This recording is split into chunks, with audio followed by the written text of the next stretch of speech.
Rider ng motorsiklo patay matapos tumilapon ng mabangga ang isang pedestrian sa Lawag City, Ilocos Norte. At lalaki aksidenteng nasawi dahil sa patibong sa hayop sa Bontoc Mountain Province.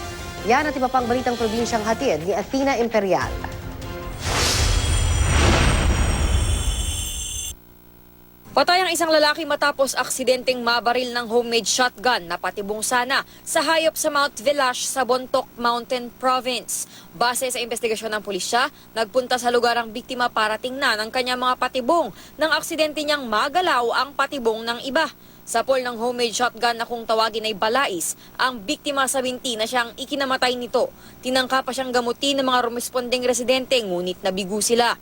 Humihingi ng kalahating milyong pisong danyos ang pamilya ng biktima sa naglagay ng patibong. Bumangga sa likuran ng nakaparadang elf truck ang isang motorcycle rider sa Bangged, Abra. Wasak ang motorsiklo ng biktima sa lakas ng pagkakabangga.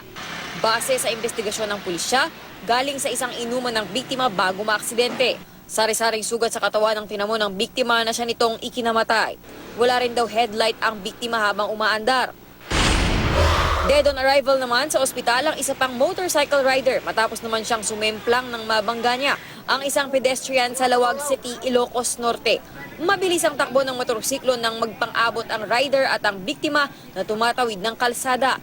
Sa lakas ng impact, tumilapan ang rider at nabagok ang ulo sa semento. Wala itong suot na helmet kaya't napuruhan. Kritikal naman ang kanyang nabanggang lalaki. Athena Imperial, GMA News.